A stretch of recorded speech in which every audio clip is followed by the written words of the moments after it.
시장의 중심이 되는 이슈를 꼼꼼하게 체크합니다. 글로벌 시시각각 시간인데요. 헌터스 경제연구소 김진석 소장 모셨습니다. 안녕하십니까? 안녕하세요. 네, 먼저 간밤에 중요한 이슈부터 짚고 가도록 하겠습니다. FOMC가 연준 기준금리를 동결하겠다고 밝혔습니다. 또 올해 금리를 동결하는 것뿐만이 아니라 9월 말에 이 자산 축소를 종료하겠다 이렇게 밝혔거든요. 네네. 좀 FOMC 내용들 조금 더 자세하게 좀 정리를 좀 해주시죠. 일단 오늘 아침 한국 같은 경우에는 많은 분들이 새벽에 FOMC 때 과연 기준금리를 올릴 것인가, 때론 동결할 것인가, 그것이 가장 큰 화두였던 것 같은데요. 자, 기본으로 정리해보면 기준금리가 동결됐다는 것이고요. 그리고 올 5월이죠. 5월부터 9월까지 어떻게 보면 대체 대비 축소하고 9월 달에 축소하지 않겠다는 얘기. 그리고 아무래도 올해는 금리를 인상하지 않을 것 같습니다. 이런 부분들이 오늘 FOMC 때 기본 주된 내용이라는 말씀을 좀 드려보겠습니다.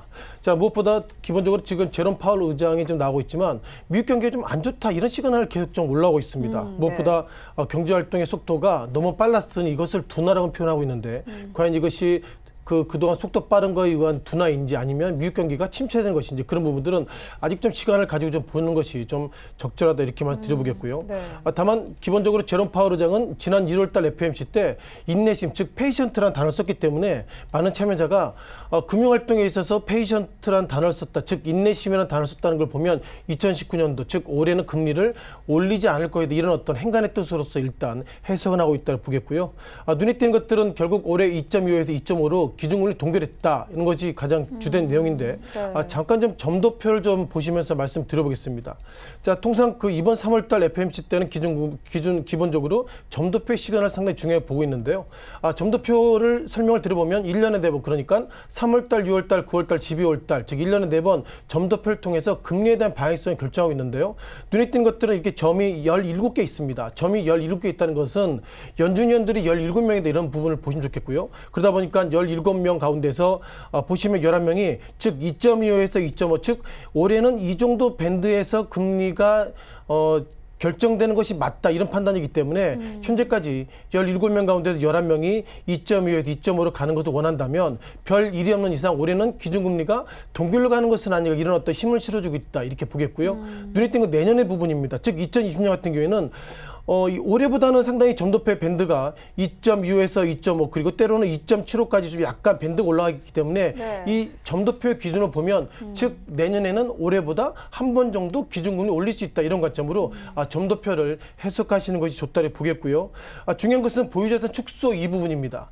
자, 보유자산 축소가 상당히 좀 어렵게 좀 느낄 수 있는데 간단히 말씀드려보면 결국 미국의 어떤 은행들이 어렵기 때문에 미국 연준이 그동안 현금 서비스 계속 그동안 시중에 풀었는데 미국 경기가 좋다고 생각하니 5월부터 9월 달까지는 그동안 풀렸던 돈을 일정 부분 회수하겠다는 판단이기 때문에 현재까지 기본적으로 대차대표 축소라는 이런 의미가 미국 경기가 안 좋지만 일시적으로 좀 아직까지 어떻게 되는지 내가 모르겠다 그런 시그널로 해석하시는 것이 좋겠다 보겠습니다.